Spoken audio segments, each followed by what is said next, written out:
The ship was small. That was the first thing Ambassador Vexthal noticed as he watched it drift into council space. It was barely larger than a transport vessel, painted in colors of blue and white, with strange symbols on its hull that the translation system struggled to read. "Another young species," said Counselor Mirtha, her forearms folded across her chest in a gesture of boredom. "How many does this make this cycle?" 17, Vexthal replied without looking away from the viewing screen, though most do not survive their first decade in council space. This was true. The galaxy was old, and the Council of 12,000 Worlds had seen countless species rise and fall. Some were absorbed into larger empires. Some destroyed themselves with weapons they did not understand.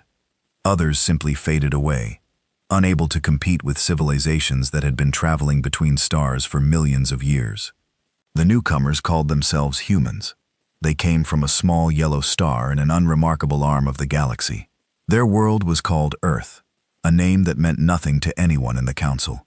They had been traveling through space for only 500 years, which was barely a heartbeat in galactic terms. Vexthal felt a mild curiosity, nothing more. He had served as ambassador for the Aori Dominion for 300 years. He had seen species come and go like waves on a shore. These humans would be no different. The small ship requested permission to dock at the Grand Station, the massive structure that served as the Council's seat of power. Permission was granted almost immediately. The Council was always eager to meet new species. New species meant new resources, new technologies to study, and new populations to bring under Council influence. Vexthal made his way to the docking bay, along with several dozen other ambassadors and officials. It was customary to greet new species with a show of diversity. The Council wanted newcomers to see how many different forms of life could work together in peace. It was impressive. It was also meant to be intimidating. The docking bay was enormous, large enough to hold 1,000 ships. Today, it held only the small human vessel, which looked even tinier against the vast metal walls. A ramp descended from the ship's side, and Vexthal leaned forward slightly, curious to see what these creatures looked like. The first humans stepped out, and Vexthal felt a small wave of disappointment. They were so ordinary. 2 arms, 2 legs, a single head with 2 eyes. They walked upright on flat feet. Their skin was a brownish color, smooth and soft-looking. They wore simple clothing and dark colors. The human was female, according to the translation systems. She had dark hair pulled back from her face and eyes that were nearly black. She moved with a confident stride, looking around the docking bay with obvious interest rather than fear. Behind her came 4 more humans, all dressed in similar fashion. They carried no visible weapons, though Vexthal knew that meant nothing. Many species kept their weapons hidden. The female human stopped in front of the gathered ambassadors and smiled. It was a strange expression. She pulled her lips back from her teeth, showing flat white squares arranged in rows. Vexthal had seen many species display their teeth as a threat, but the human's body language suggested friendliness, not aggression.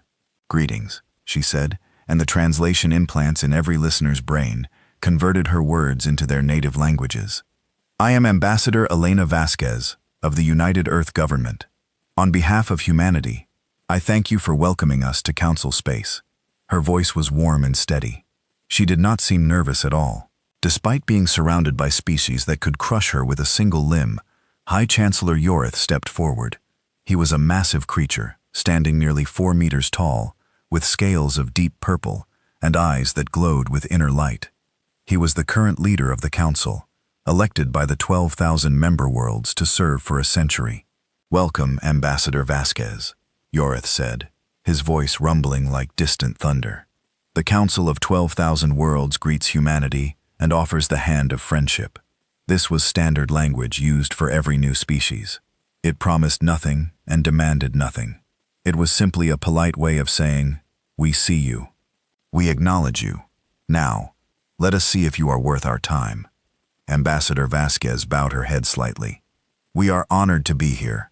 Humanity has dreamed of this moment for centuries. We have looked up at the stars since we first gained the ability to think. We always believed we were not alone. Now we know it is true." There was something in her voice that caught Vexthal's attention. Something genuine. Most new species were either terrified or arrogant when they first met the Council. This human seemed to be neither.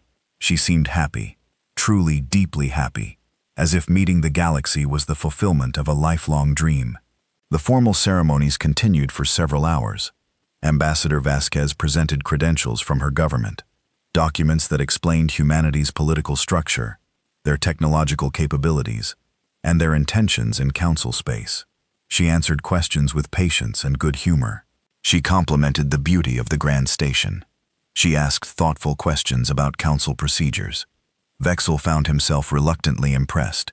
This human was a skilled diplomat.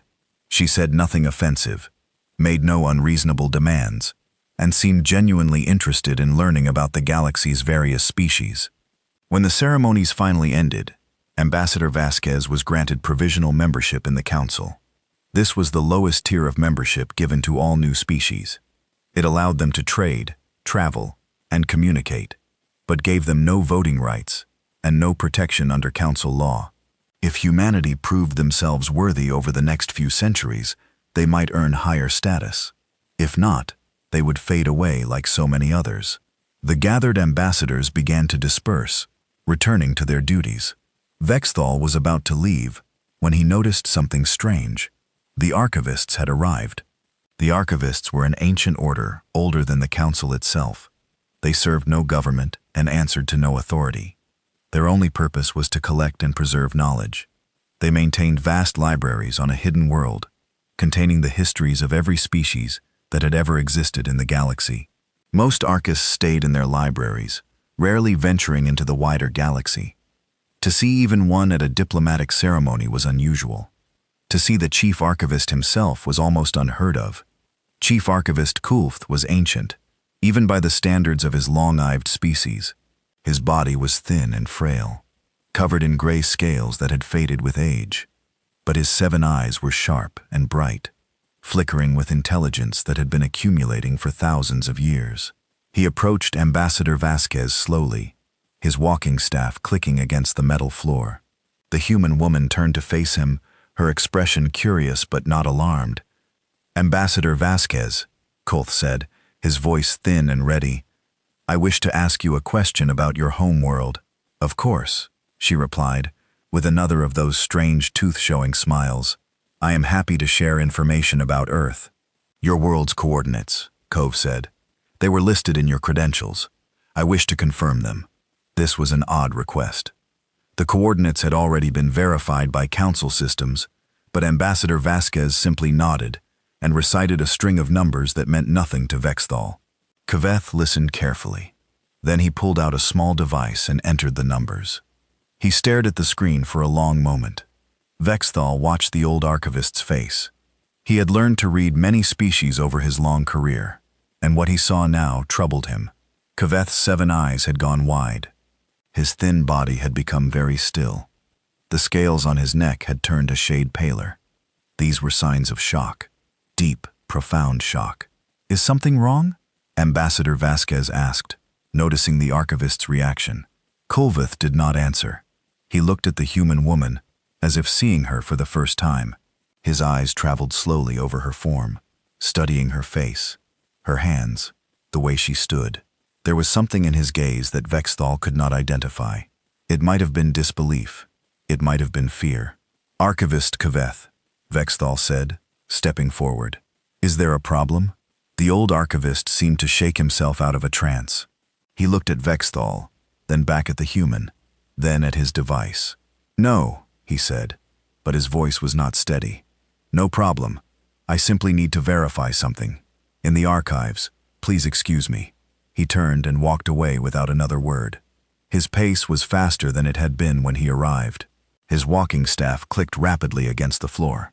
Ambassador Vasquez watched him go with a puzzled expression. "Did I say something wrong?" "I do not know," Vexthal admitted. "The archivists are strange creatures. They know things that others do not. Sometimes this knowledge troubles them." The human woman nodded slowly. "Well, I hope I did not cause any offense.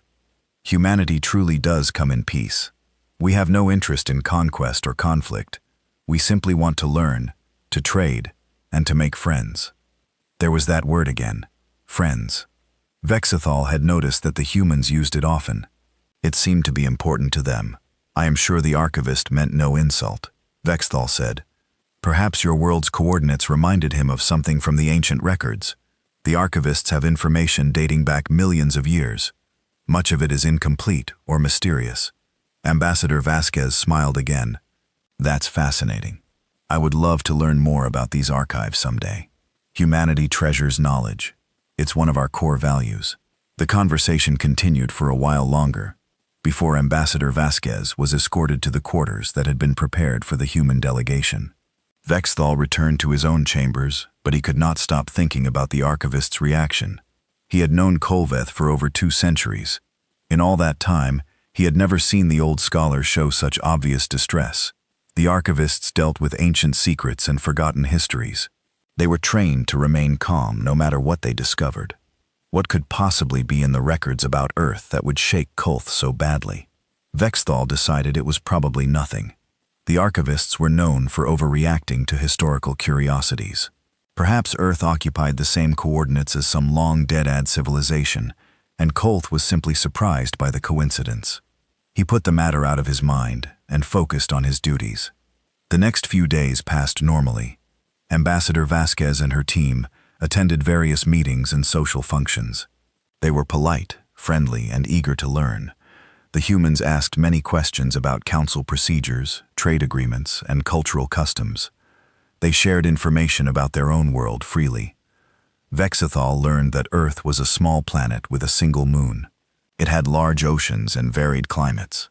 The humans had evolved there over millions of years, eventually developing intelligence and technology. They had fought many wars among themselves before finally uniting under a single government. Now, they had set out to explore the galaxy. It was a common story. Many species followed similar paths. There was nothing remarkable about humanity's history. And yet, Vexthal could not shake a growing sense of unease. He noticed that other officials seemed to share this feeling. The archivists, in particular, had become unusually active. He saw groups of them hurrying through the corridors of the Grand Station, carrying ancient data crystals and speaking in hushed voices. Chief Archivist Kulth had not been seen since his strange reaction at the welcoming ceremony. On the 5th day after humanity's arrival, Vexthal received an urgent summons. He was ordered to report to the High Council chamber immediately. The message came with the highest priority seal, indicating a matter of extreme importance. When he arrived at the chamber, he found it already filled with the most powerful beings in the galaxy. All 12 of the ruling species were represented. High Chancellor Yorith sat at the center of the great table, his glowing eyes troubled, and there, standing before the assembly, was Chief Archivist Kolth. The old scholar looked terrible. His scales had turned almost white. His 7 eyes were bloodshot and unfocused. He looked like he had not slept since the day of humanity's arrival. "Thank you all for coming," Yorith said, his deep voice heavy with concern. "The Chief Archivist has brought us information that requires our immediate attention. Archivist Kolth, please proceed." The ancient scholar took a shaky breath. In his hands, he held a data crystal that pulsed with pale light. It was old, very old. Vexthal could see the marks of age on its surface. "Honored counselors," Kolth began, his voice thin but steady. "I have spent the past 5 days searching the deepest archives. I have accessed records that have not been opened in millions of years. I have found information that was deliberately hidden by our predecessors, sealed away with warnings that were never meant to be ignored." He paused, looking around the chamber at the assembled leaders.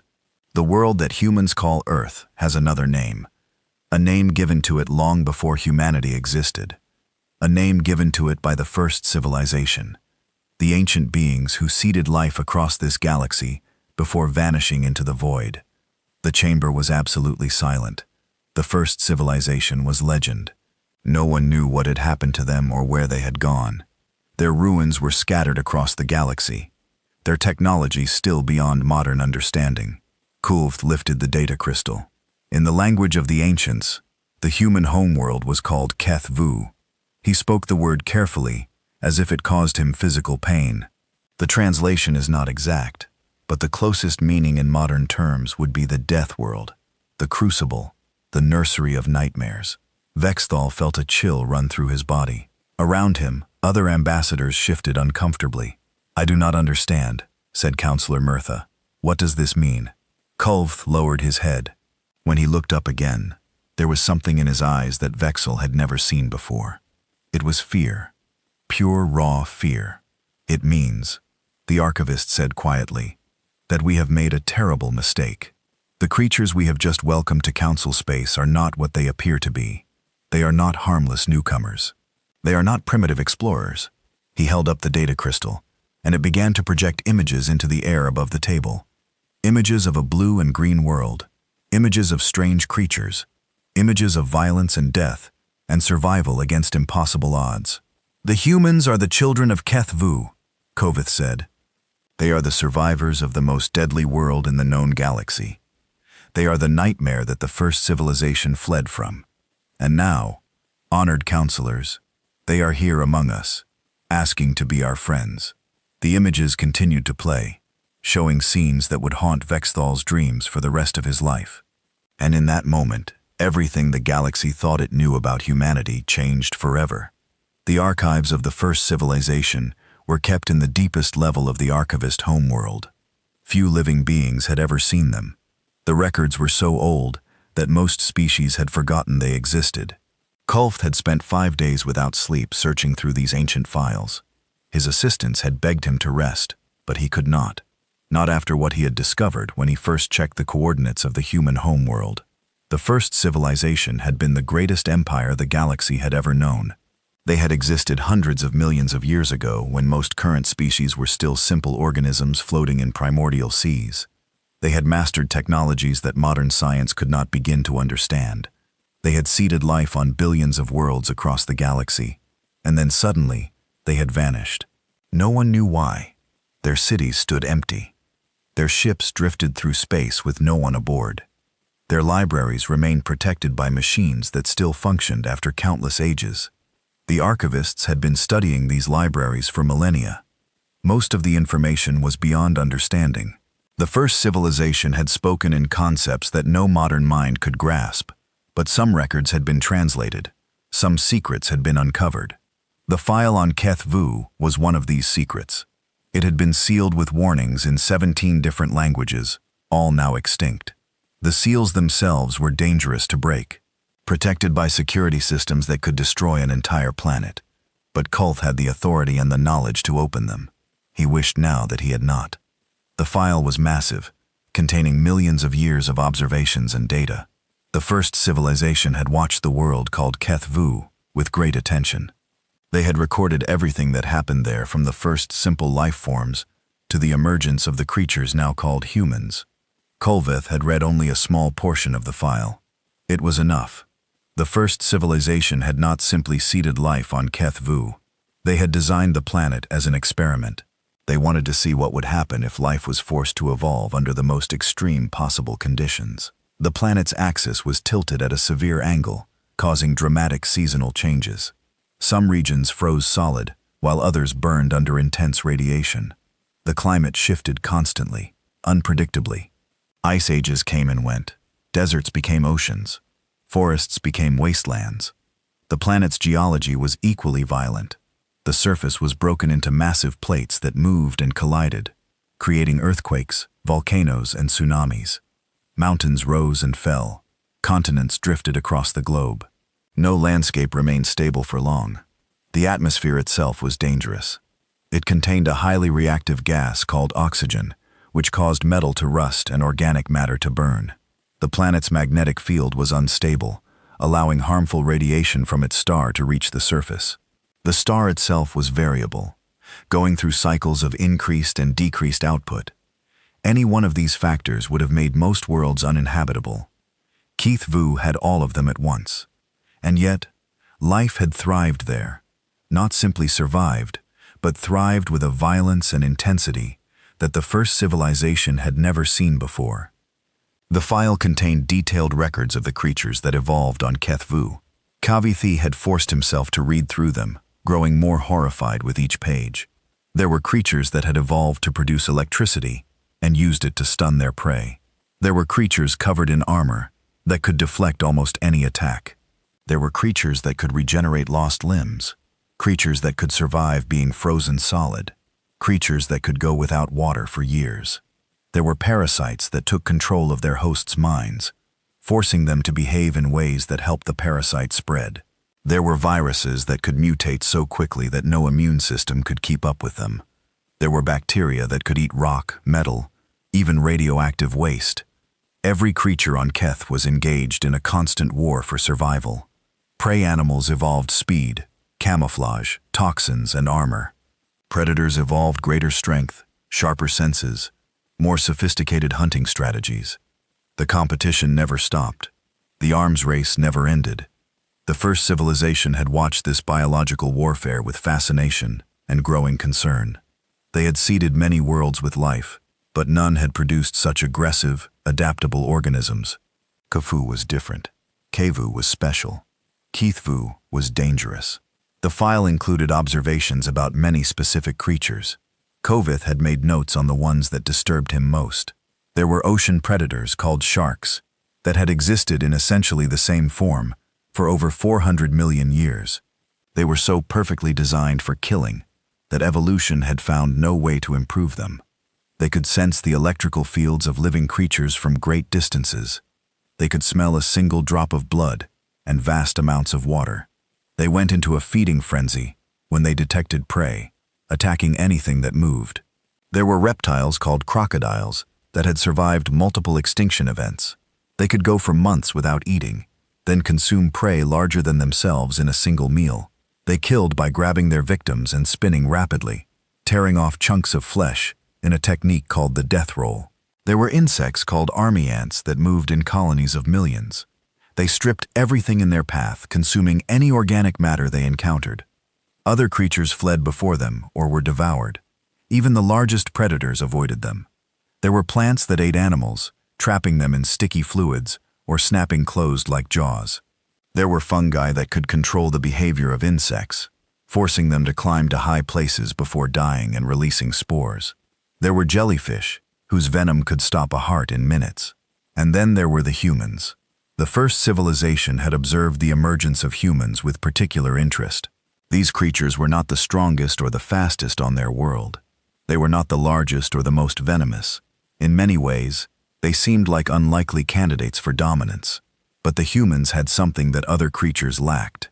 They had minds that could plan, imagine, and create. They could make tools and weapons. They could communicate complex ideas. They could work together in large groups, coordinating their actions toward common goals. Most importantly, they could adapt to almost anything. The file documented human survival strategies that seemed impossible. They could pursue prey over vast distances, simply following until the animal collapsed from exhaustion and heat. They called this persistence hunting. No other predator on any known world used this technique. It required a level of endurance that was almost supernatural. They could survive in almost any environment. They lived in frozen tundra, burning deserts, dense jungles, and open grasslands. They survived floods, droughts, fires, and plagues. When disasters killed large portions of their population, the survivors simply rebuilt and continued. They domesticated other species, bending them to their will. They took wolves, one of the most successful predators on their world, and transformed them into loyal companions. They took large grazing animals and made them into food sources and labor. They controlled crops, growing them in organized patterns instead of hunting and gathering. They developed medicine. When diseases struck, they did not simply accept death. They studied the diseases, learned how they worked, and created countermeasures. They cut open living bodies and repaired damaged organs. They created poisons that killed harmful organisms inside their bodies, while leaving the body itself alive. They harnessed the power of their violent planet. They captured lightning and made it flow through wires. They dug deep into the earth for metals and fuels. They split the very atoms of matter, releasing energy on a scale that rivaled stars. The first civilization had watched all of this with mounting alarm. They had created Khufu as an experiment to see what extreme conditions would produce. They had not expected this. They had not expected a species that could conquer their own death world and begin looking outward. The final entries in the file were written in a tone that Kolth recognized as urgency.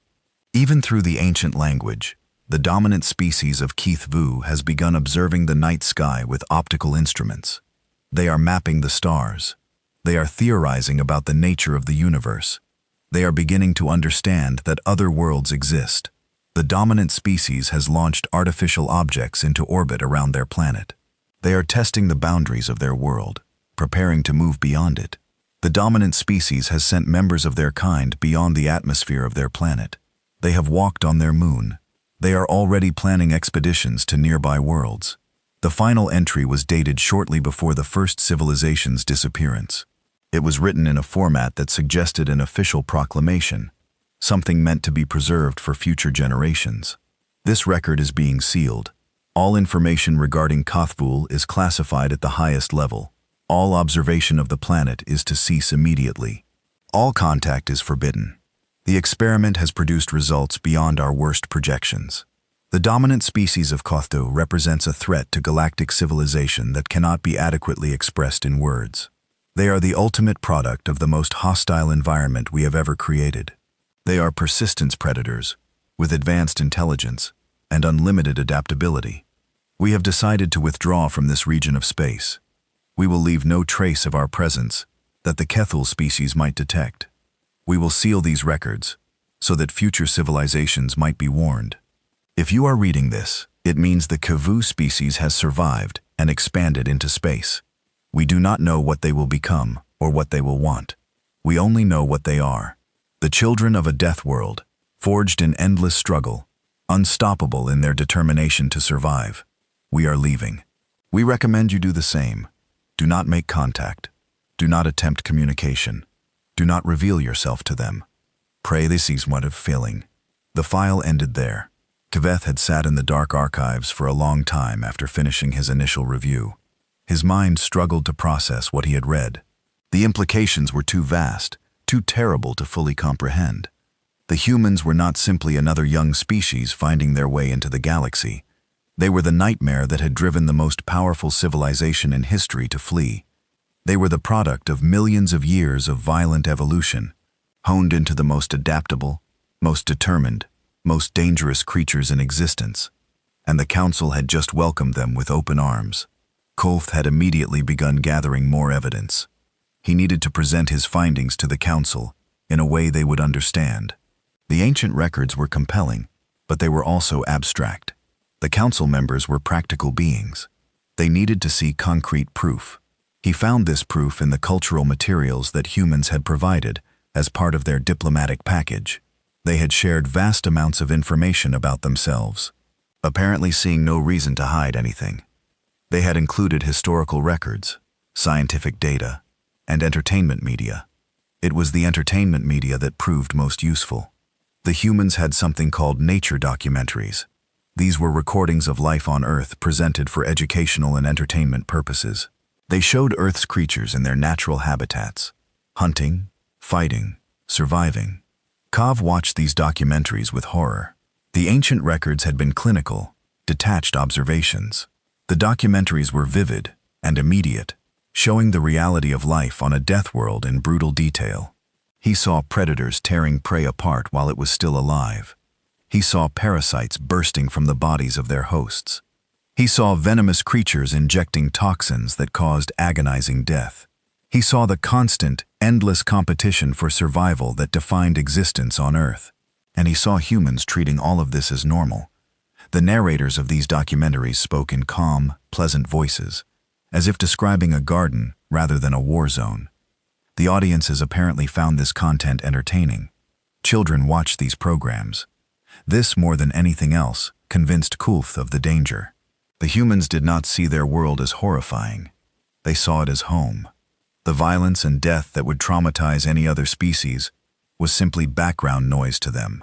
He also studied human history. This was perhaps even more disturbing than their biology. Humans had spent most of their existence fighting each other. They had developed increasingly sophisticated weapons from sharp rocks to nuclear bombs. They had created and destroyed empires. They had committed atrocities that defied comprehension. They had nearly wiped themselves out on multiple occasions. And yet, they had survived. Every disaster, every catastrophe, every self-inflicted wound had only made them stronger and more determined. They came back from the edge of extinction again and again, learning from their mistakes, adapting, growing. They were persistence predators in every sense. They never stopped. They never gave up. They simply kept coming no matter what was thrown at them. Kulvath had prepared his presentation carefully. He selected the most compelling evidence, the clearest examples, the most undeniable proof. He organized his findings into a form that the council could understand and believe. And now he stood before them, watching their faces as the reality sank in. The images he projected showed Earth in all its terrible glory. They showed the creatures that lived there, the violence they inflicted on each other, the endless cycle of death and survival that had shaped every organism on the planet. They showed humans as they truly were, the apex predators of the most dangerous world in the galaxy. High Chancellor Yorith was the first to speak after a long silence. His deep voice was troubled, uncertain in a way that Kulvath had never heard before. Archivist, are you certain of these findings? The implications are. He trailed off, unable to find adequate words. I am certain, Kath replied. The coordinates match exactly. The descriptions in the ancient records align perfectly with what we know of Earth. There is no mistake. The human homeworld is Kethvu. Counselor Vexthal leaned forward. But the humans seem so harmless. They smile. They speak of peace and friendship. They have shown no aggression since their arrival. That is precisely what makes them so dangerous. Kulvath said. They have learned to mask their nature. They have developed social behaviors that allow them to cooperate, to form alliances, to present a friendly face to potential threats while assessing their weaknesses. He pulled up another image, showing a human smiling widely. This expression, which they call a smile, involves displaying their teeth. In most species, showing teeth is a threat. Humans have transformed it into a greeting. They have taken a gesture of aggression and made it appear welcoming. The council members shifted uncomfortably. They do the same thing with their other predatory features. Kulvath continued. Their forward-facing eyes, optimal for tracking prey, are described in their own literature as beautiful. Their grasping hands, perfect for wielding weapons, are used for gentle gestures of affection. Their persistence, their refusal to give up, is praised as determination rather than recognized as the trait of a pursuit predator. He paused, letting his words sink in. The humans have not hidden their nature. They have simply reframed it in positive terms. They see themselves as heroes, survivors, explorers. They do not recognize the horror of their own existence, because they have never known anything else. High Chancellor Yorith rose from his seat. His massive form cast a shadow across the chamber. What do you recommend we do? Archivist Kath had thought about this question constantly over the past 5 days. He had considered every option, weighed every possible outcome. The answer he had reached gave him no comfort. I do not know, he admitted. The first civilization with all their power chose to flee rather than confront this threat. We do not have their power. We cannot flee. The humans are already here. The chamber fell silent again. The weight of the situation pressed down on everyone present. The children of Kethvu had arrived, and no one knew what would happen next. The council chamber had been converted into something like a theater. The great table where the 12 ruling species normally debated policy had been pushed aside. In its place, a massive viewing screen dominated the room. High Chancellor Yorith had ordered a full review of human cultural materials.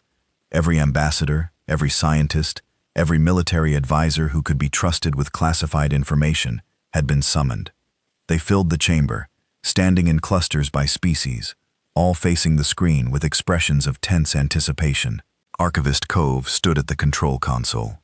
His assistants had compiled the most relevant materials from the human databases. They had organized them into categories: biology, history, society, technology. Each category promised new horrors. We will begin with basic biology, Kulvath announced. His voice echoed in the silent chamber. I want everyone to understand what kind of creatures we are dealing with before we examine their civilization. The screen flickered to life, showing a diagram of a human body. Kath pointed to various features as he spoke. Humans are bilateral organisms, with internal skeletons.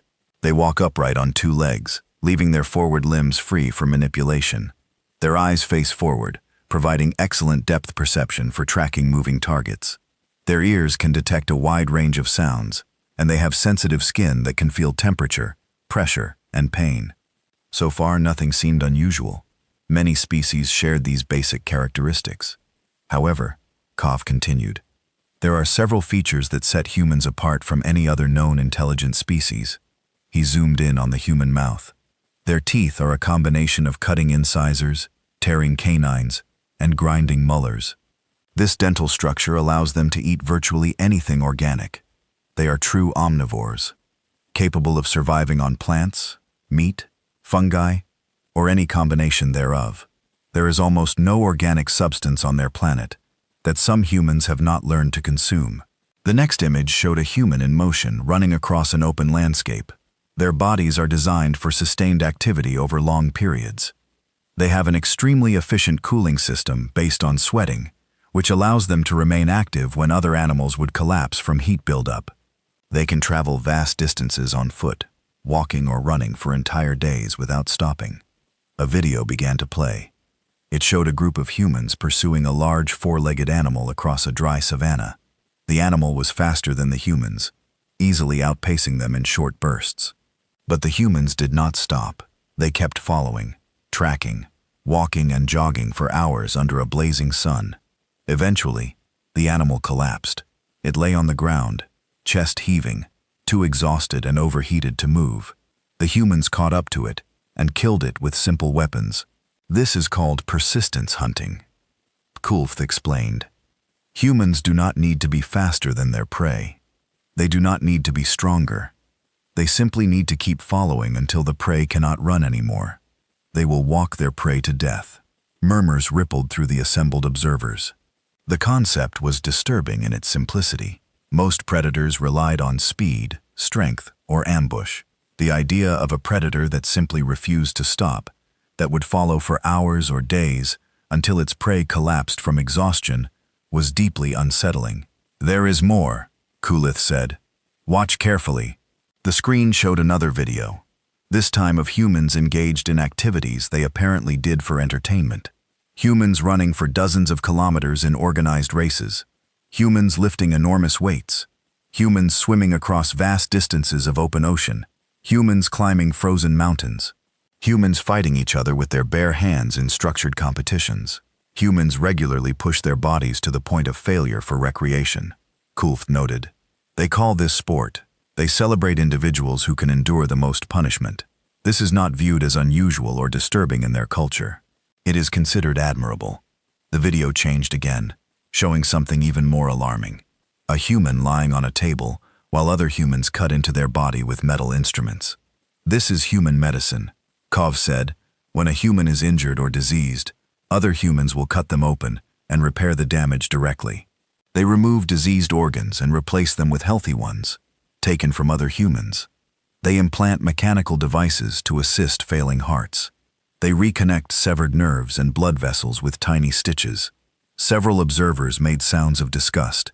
The idea of opening a living body and manipulating its internal organs was deeply disturbing to most species. It gets worse, Kulvath said.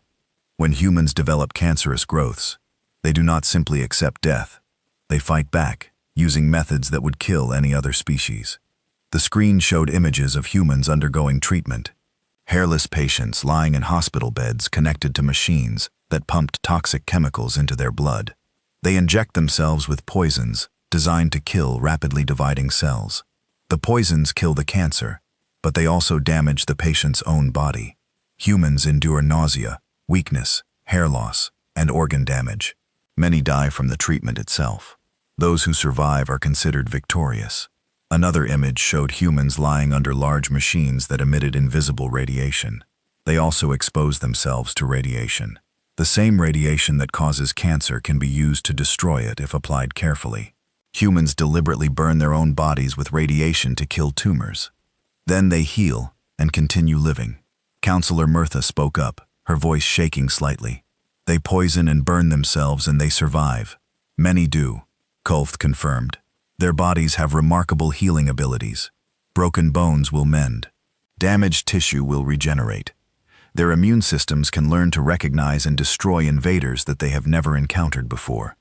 Humans have eradicated diseases that once killed millions of their kind, simply by studying them and developing countermeasures. He paused, letting this information sink in. Now, let us examine the creatures that humans share their world with. The next series of videos came from the nature documentaries that humans watched for entertainment. The images were accompanied by calm narration in human languages, translated by the viewing system. A shark appeared on screen, its streamlined body cutting through blue water. Its mouth opened, revealing rows of triangular teeth. This is a shark. There are many species, but all share certain characteristics.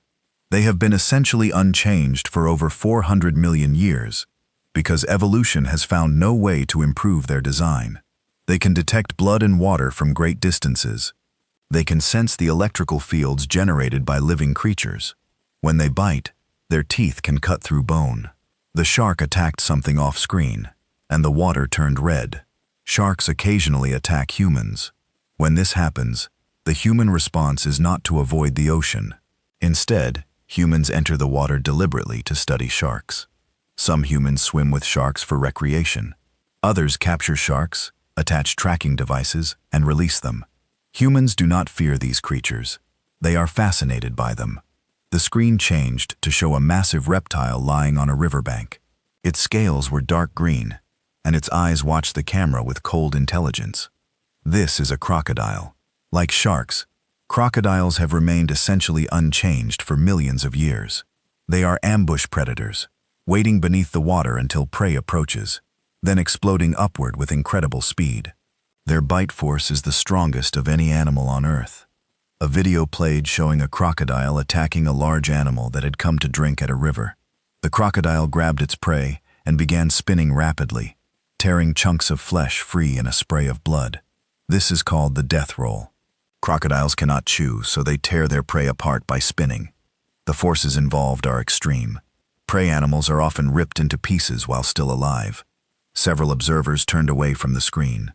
Others watched with horrified fascination.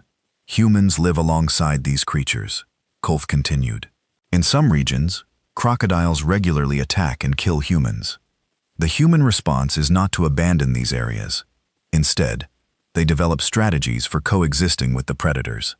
Some humans even wrestle crocodiles for entertainment. The next images showed smaller creatures, but no less disturbing. A spider the size of a human hand crouched on a branch. Its multiple eyes gleamed in the light.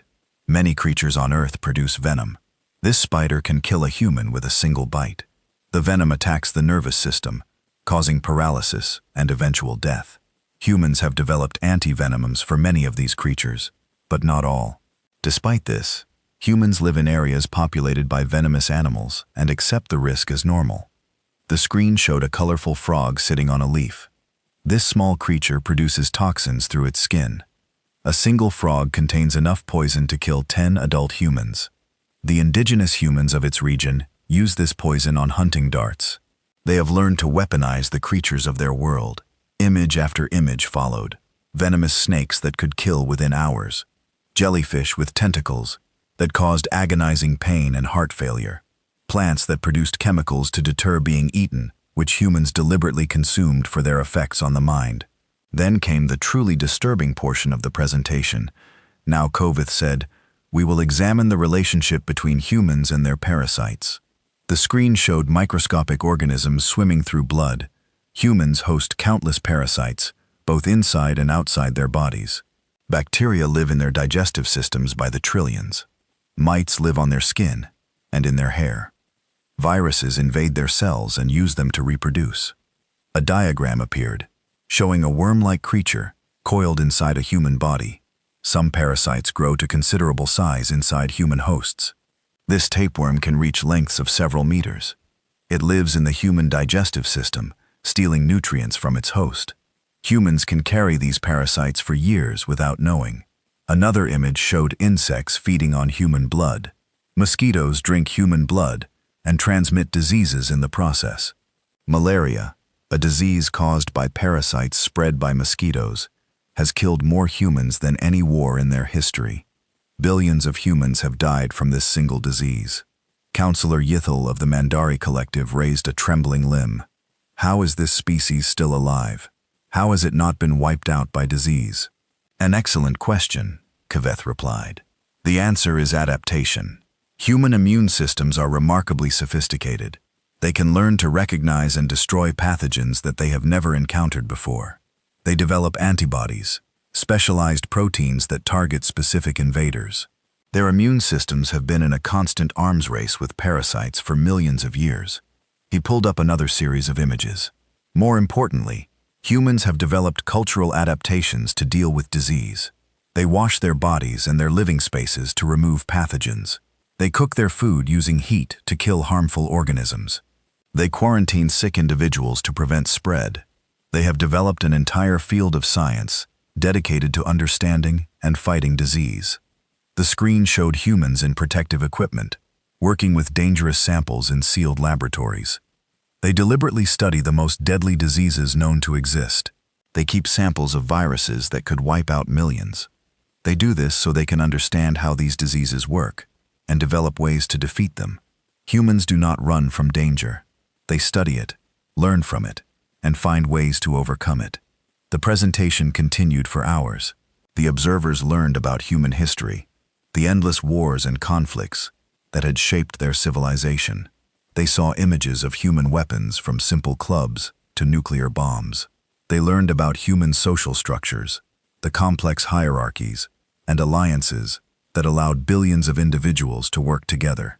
They learned about human psychology, the way humans formed emotional bonds with each other and with other species, the way they adopted predators as companions, sleeping in the same rooms as creatures that could easily kill them, the way they explored dangerous places simply because they were curious, the way they created art and music and stories, even in the midst of suffering.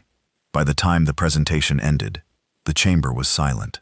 The observers sat or stood in stunned groups, struggling to process what they had seen. High Chancellor Yorith finally spoke. His voice was heavy with the weight of what he had learned. I have ruled the Council for 70 years. I have seen wars, plagues, natural disasters, and the rise and fall of civilizations. I have never been truly afraid. He paused, his glowing eyes fixed on the now dark screen. I am afraid now. Ambassador Vexthal moved to stand beside the Chancellor. What do we do? The humans are already here. They have been given provisional membership. They expect us to welcome them as equals. They are not our equals, said General Krixall, the Supreme Commander of Council Military Forces. They are predators from a death world. We should treat them as the threat they are. And how do you propose to do that? Kulth asked quietly. You saw their history. They have survived ice ages, asteroid impacts, and weapons that can destroy cities. They have fought each other for millennia and emerged stronger from every conflict. Do you believe we can threaten them into submission? The general had no answer. There is something else to consider, Counselor Mirtha said slowly. The humans do not know how we see them. To them, this is a normal first contact situation. They expect friendship and cooperation. If we suddenly turn hostile, they will wonder why. And if they wonder why, Vexthal added, they might start studying us the way they study sharks and crocodiles. They might decide that we are a threat to be eliminated. The thought hung in the air, terrible and unavoidable. The humans had come in peace. They wanted friends. But if they learned that the galaxy feared them, that ancient civilizations had fled rather than face them, how would they react? Would they accept being outcasts? Or would they do what they had always done, what their entire evolution had prepared them to do? Would they fight? High Chancellor Yorith made a decision. It was perhaps the most important decision he had ever made. We tell no one, he said. This information is classified at the highest level. The general population must not know the truth about humans. If they learn, panic will spread. Wars might begin. We cannot risk that. What about the humans themselves? Vexthal asked. What do we tell them? We tell them nothing. We continue treating them as normal newcomers. We observe them carefully. We learn everything we can about their capabilities and intentions. And we pray that they truly do come in peace.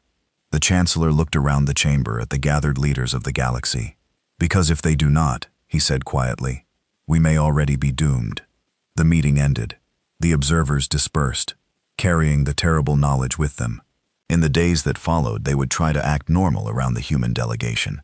They would smile and make small talk and pretend that everything was fine. But nothing was fine. Nothing would ever be fine again. The children of Keth Vul had arrived, and the galaxy would never be the same. The secret lasted exactly 12 days.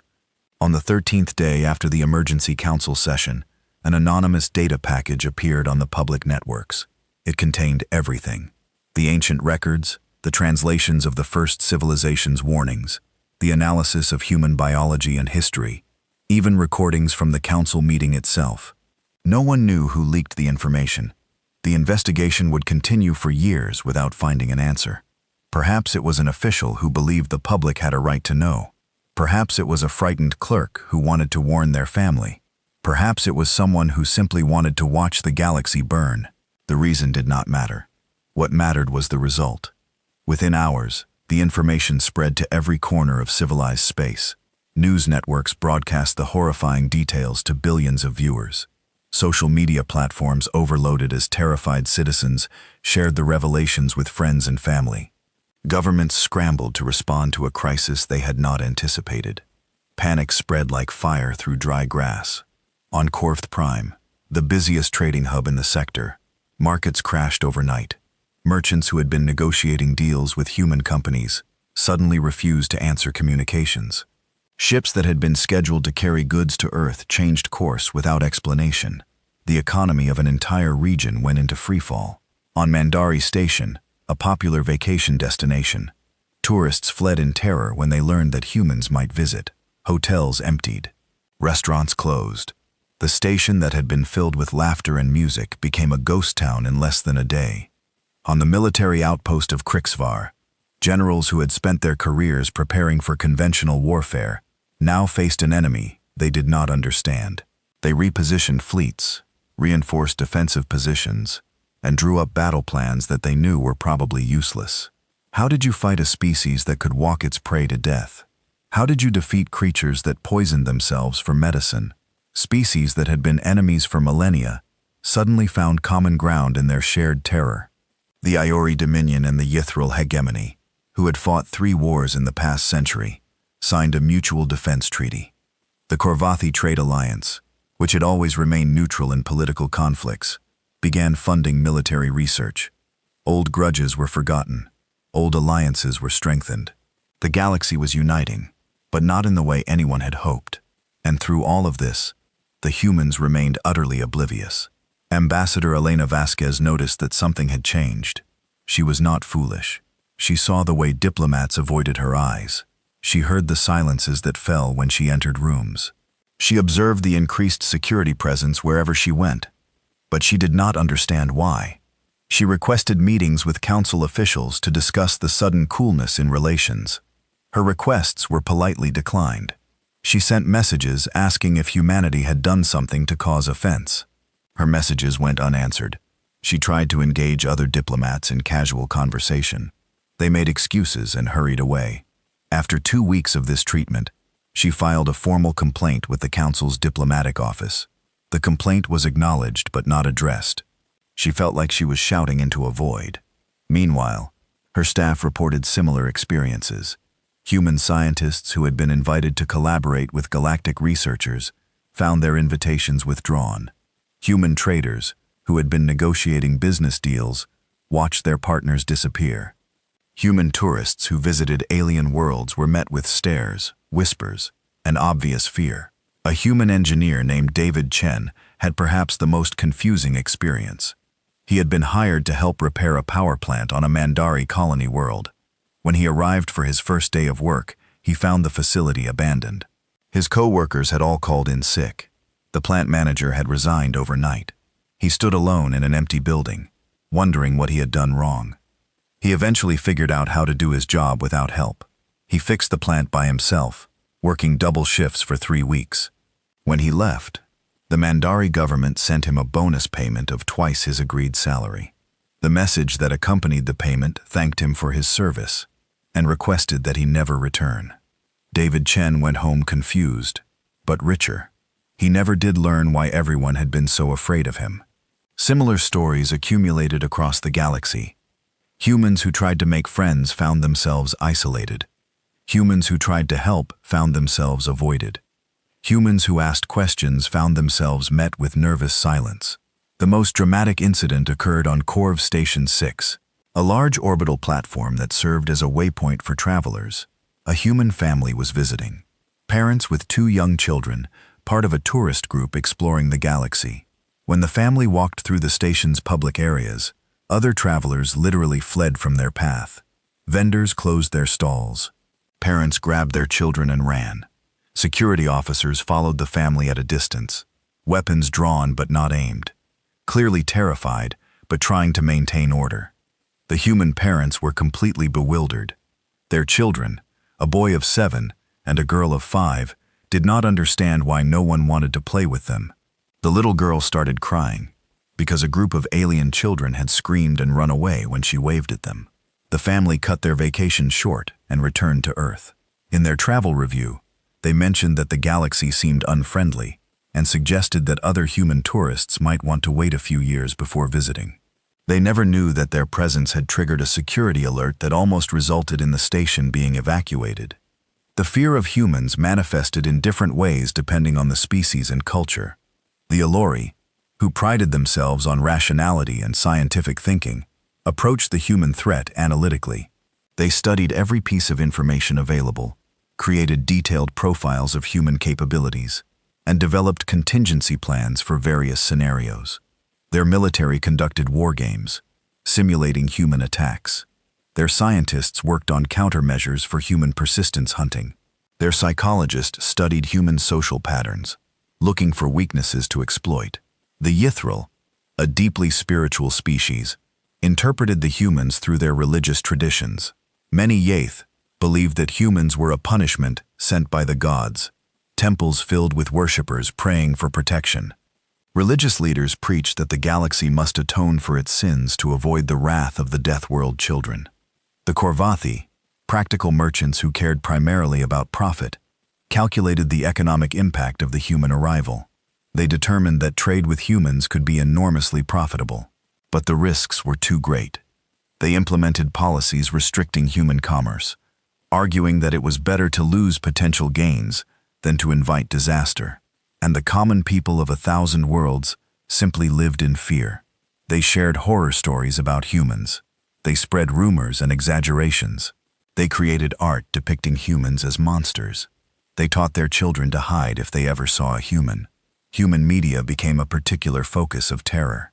The nature documentaries that archivist Kulvith had shown to the Council spread across the galaxy, watched by billions who wanted to understand the threat. These documentaries were not horror films. They were educational programs that humans showed to their children. But to alien viewers, they were more terrifying than any nightmare.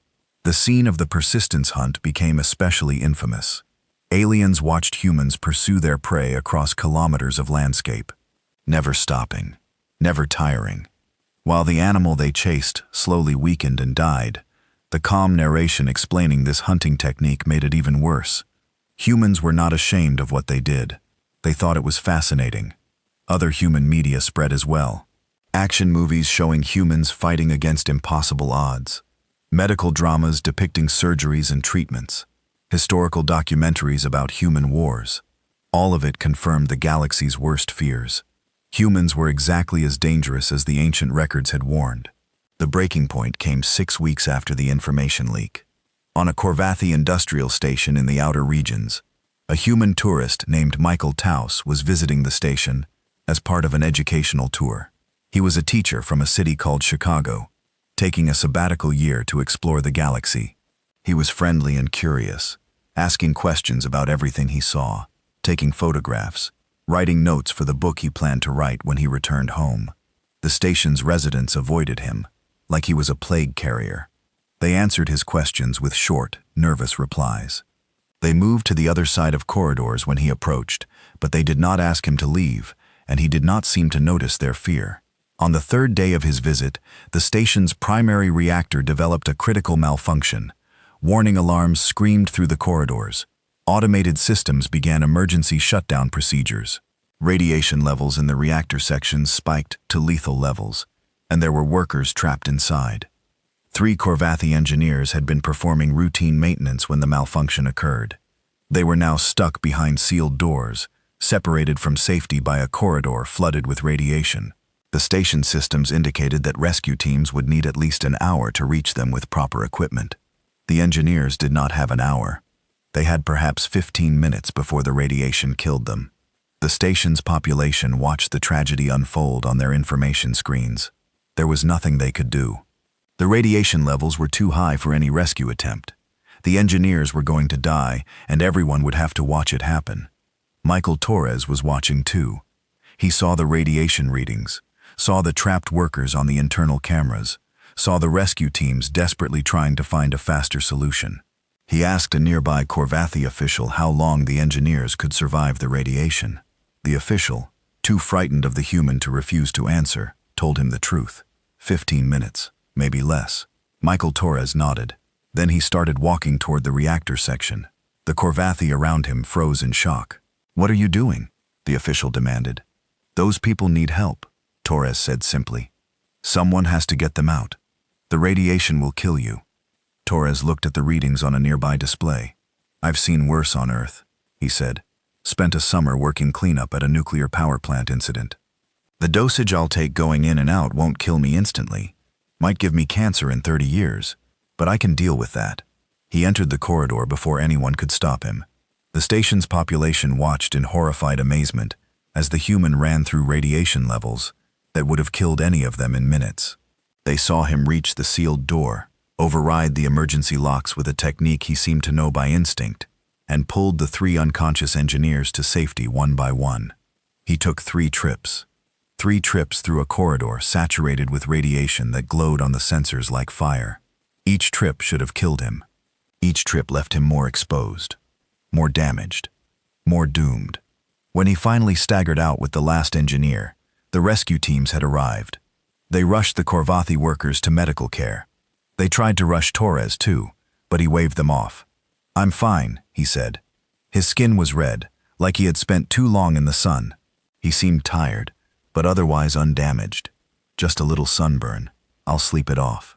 The medical scans told a different story. He had absorbed a radiation dose that would have killed most species twice over. His cells were damaged. His DNA was scrambled. He should have been dying on his feet. Instead, he asked if there was a good restaurant on the station. He was hungry from all the running. The Corvathi government held an emergency session that night. They debated for hours before reaching a decision that shocked the galaxy. They surrendered. The formal document was transmitted to Earth the following morning. It offered unconditional surrender to humanity, ceding all Corvathi territory, resources, and populations to human control. The document praised humanity's strength and mercy, begging for kind treatment of the Corvathi people. The United Earth government was utterly confused by this message. They were not at war with the Corvathi. They had never threatened the Corvathi. They had barely even heard of the Corvathi before receiving the surrender document. Ambassador Vasquez tried for 3 days to explain that humanity did not accept surrenders from people they were not fighting. The Corvathi government responded with increasingly desperate pleas, offering more territory, more resources, anything to appease the Death World conquerors. Finally, a frustrated Vasquez managed to arrange a direct conversation with the Corvathi Prime Minister.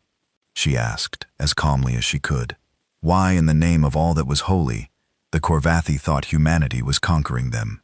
The Prime Minister stared at her through the communication screen. "One of your warriors walked through lethal radiation to save 3 of our people," he said. "He carried them to safety, while his own body burned from the inside." Then he asked for dinner. Vasquez was silent for a moment.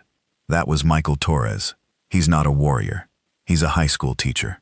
The Prime Minister's face went pale. "A teacher? You give your children to someone who can survive lethal radiation." Mr. Torres said the radiation levels reminded him of a cleanup job he did in his 20s. "We had a nuclear plant accident, and volunteers helped with the recovery. It's not that unusual." The Prime Minister ended the call without another word. The surrender remained on the table. The Corvathi seemed to believe that refusing it would anger their new human overlords. Back on the Grand Station, Ambassador Vasquez sat alone in her quarters, reading reports from across the galaxy. Everywhere, Humans were being treated with terror.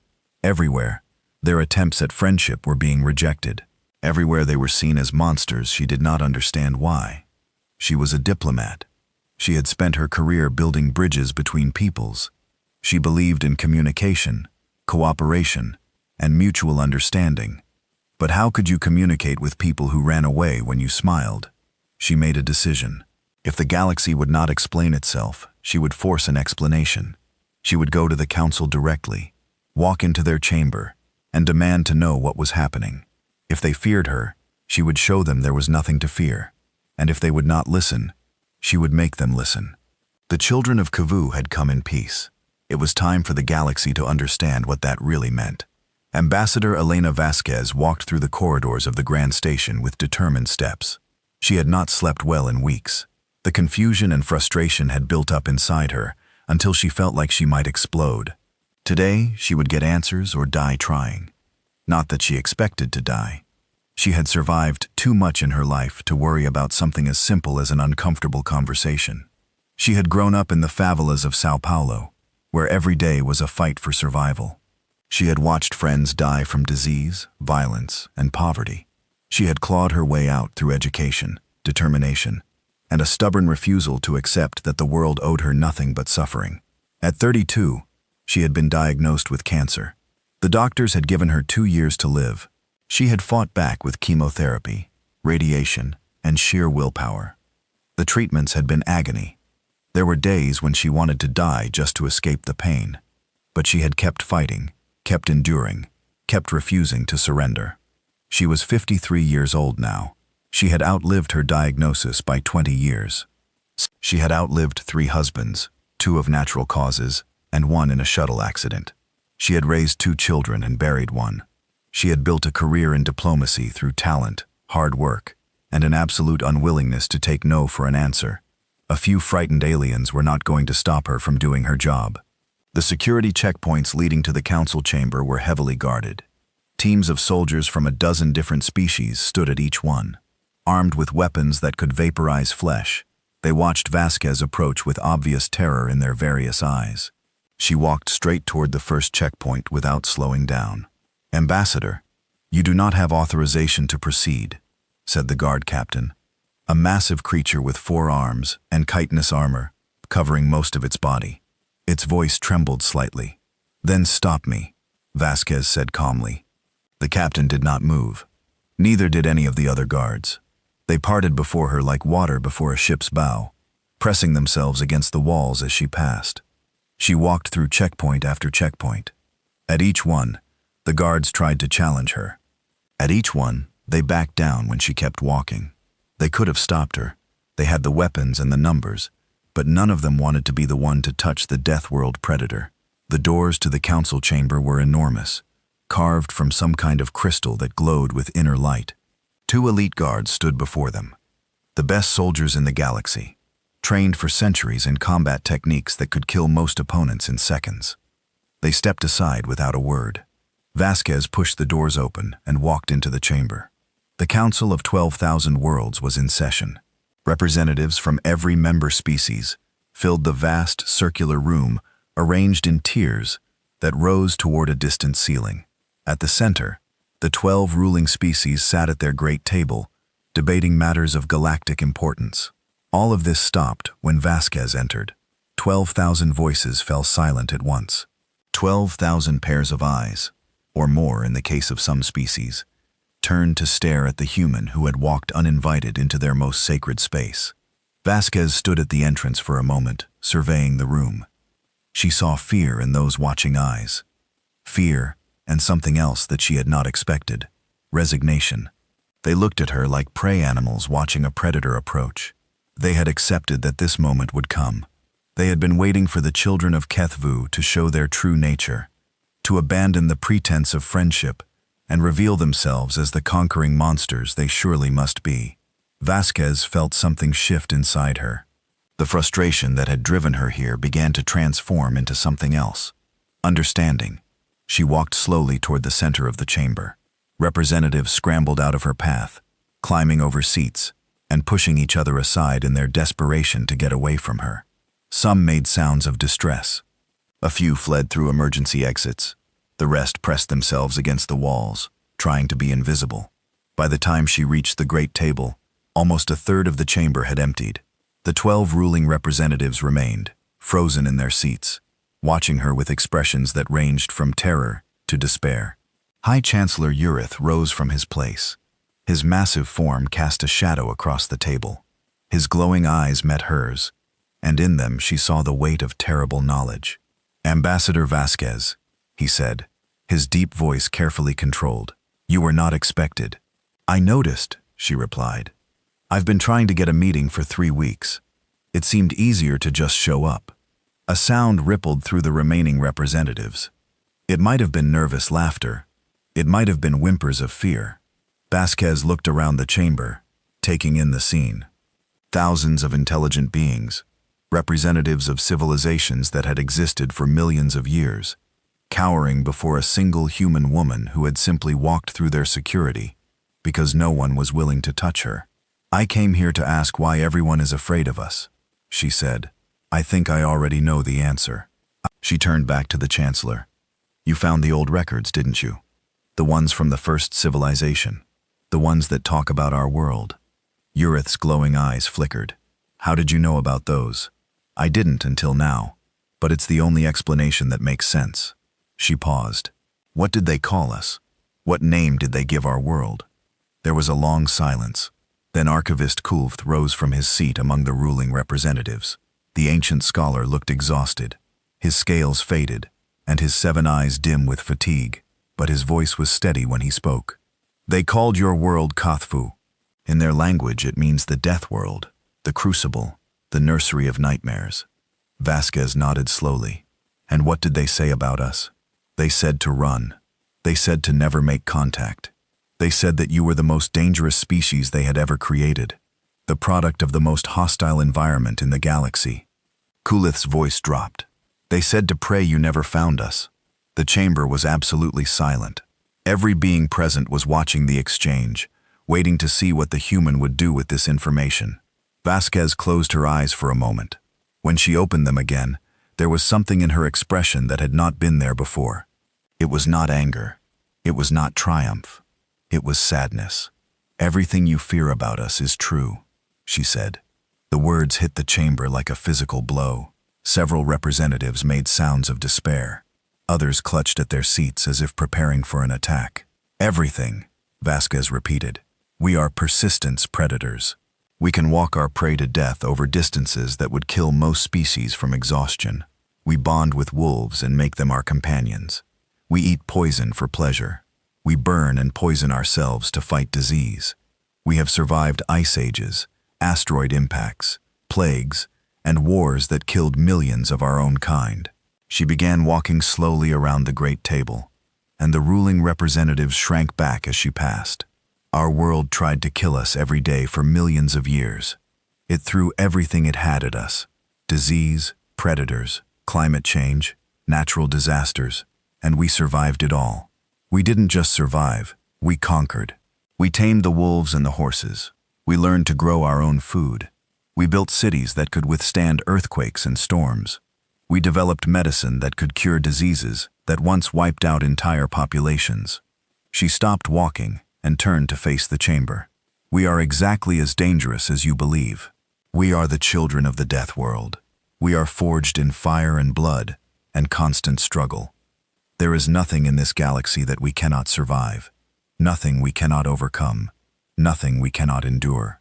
Her voice dropped, becoming soft, but somehow carrying to every corner of the vast room. "And we came here looking for friends." She saw confusion mixing with the fear in the watching eyes. This was not what they had expected. The monster was supposed to roar and threaten. It was not supposed to speak of friendship. "Do you know why we came to the stars?" Vasquez asked. "It wasn't for conquest. It wasn't for resources. It wasn't because we needed more room or more power. We came because we were lonely." She looked up at the distant ceiling, where lights glowed like artificial stars for our entire existence. We looked up at the night sky and wondered if anyone else was out there. We told stories about beings from other worlds. We built machines to listen for signals from distant stars. We dreamed of meeting other minds, other souls, other people who might understand us. Her voice cracked slightly, but she pressed on. We have each other, billions of us, all different, all unique, somehow managing to live together on one small planet. But we always felt alone in the universe. We always wondered if there was anyone else who looked up at the stars and asked the same questions we asked. She lowered her gaze back to the assembled representatives. And now we've found you. Thousands of species, thousands of civilizations, a galaxy full of life and wonder and possibility. Do you have any idea how happy that made us? Do you have any idea what it meant to us, to know that we weren't alone? Silence. We don't want to hurt you, Vasquez said. We never have. We didn't come here to conquer or destroy. We came here because we wanted to meet you. We wanted to learn about you. We wanted to share our stories with you and hear yours in return. We wanted, she paused, searching for the right words. We wanted to not be alone anymore. High Chancellor Yorith spoke into the silence. How can we believe you? How can we trust creatures who evolved to kill, who survived by hunting and fighting and destroying? How can we know that your friendship is not simply another hunting strategy? Vasquez turned to face him directly. You can't. Not yet. Trust has to be earned. But I can tell you this. On our world, we learned that the best way to survive is not to fight everyone. It's to find allies, friends, family. She pointed toward the door where she had entered. Out there in the galaxy, you have enemies, real enemies, not frightened newcomers asking for friendship. You have species that would conquer you, enslave you, destroy you without a second thought. You've been fighting them for millennia. You've lost entire civilizations to them. She lowered her hand. We could help with that. Another ripple of reaction went through the chamber. This was unexpected. The Death World predators were offering protection. You're right that we're dangerous, Vasquez continued. You're right that we're survivors, that we never give up, that we keep coming no matter what. But that's not a threat to you. That's a promise. She spread her hands, palms up, in a gesture of openness. Let us be your friends. Let us stand with you against the darkness. Let us use the strength of our Death World heritage to protect the galaxy instead of threatening it. We have spent our whole existence fighting for survival. Give us something worth fighting for, and we will fight for it until the stars go out. The chamber was silent for a long moment. Then Archivist Kavith stepped forward, moving slowly toward Vasquez on ancient legs. I have spent my life studying history, he said. I have read the records of 1,000,000 species, 1 billion years of galactic civilization. I have seen empires rise and fall. I have watched entire species vanish from existence. He stopped directly in front of Vasquez, looking up at her with his 7 tired eyes. In all those records, I have never seen a species like yours. You should not exist. Your world should have killed you 100 times over. And yet, here you are, standing before the greatest powers in the galaxy, offering friendship. He extended one of his thin manipulator limbs. I believe, he said softly, that this is what your people call friendship. Vasquez looked at the offered limb. She thought about all the fear she had encountered since coming to the Grand Station. All the rejected invitations, all the unanswered messages, all the beings who ran away when she smiled. She thought about her life on Earth, the flats where she had grown up, surrounded by poverty and violence, the cancer that had tried to kill her, the pain of chemotherapy and radiation, the husbands she had buried, the child she had lost. She thought about the stars, and the dream that had driven humanity upward through all that suffering, the dream of finding others in the vast darkness of space. She reached out and took Kulith's limb in her hand. Yeah, she said. It is. The sound that rippled through the chamber this time was different. It was not fear. It was something like hope. One by one, other representatives began to move forward. They were still afraid. They were still uncertain. But they were curious now too. The monster had been given a chance to attack, and instead, it had offered its hand. High Chancellor Yorith stepped down from his place at the great table. His massive form moved slowly, carefully, as if afraid of making sudden movements. He stopped a few paces from Vasquez and lowered his head in a gesture of respect. Ambassador, he said, the Council has made mistakes. We judged you by your origins, not your intentions. We feared what you were, not what you could become. He raised his head. I cannot speak for all of us. The fear will not disappear overnight. There will be those who never accept you, who will always see you as a threat. But I am willing to try. I am willing to believe that the children of Kethel can be something more than monsters. Vasquez smiled. It was a genuine smile, not the diplomatic mask she usually wore. She felt the tension of weeks draining away, replaced by something warm and hopeful. That's all we've ever asked, she said. A chance? Let us show you who we really are. The doors to the chamber opened, and other members of the human delegation entered. They had been waiting outside, ready to support their ambassador if needed. Now they came to stand beside her, facing the assembled representatives of 1,000 worlds. They were not soldiers. They were not warriors. They were diplomats, scientists, teachers, and traders. Ordinary humans who had volunteered to represent their species among the stars. They were also the children of a death world, forged in fire, tempered by struggle, carrying the heritage of 1,000,000 years of survival in their bones. And they were smiling. Vasquez addressed the chamber one final time. The galaxy is a dangerous place. You know that better than we do. But you don't have to face it alone anymore. We're here now. We're not going anywhere. And if you let us, we will stand between you and the darkness. She paused, her voice dropping to something almost gentle. That's what friends do. The negotiations would take years. The treaties would be complex. The process of building trust between humanity and the galactic community would be long and difficult, filled with misunderstandings and setbacks. But in that moment, in the council chamber of the Grand Station, something changed. The galaxy looked at humanity and saw monsters. Humanity looked back and saw friends. And against all probability, against all the warnings of ancient civilizations and all the fears of modern ones, those two visions began to merge into something new. The children of Kaltfu had come home to a family they had never known existed, and the galaxy, for the first time in its long history, had protectors who would never stop fighting, never give up, never surrender. The darkness was still out there, vast and hungry, and waiting. But now, so were the humans, and the humans were no longer alone.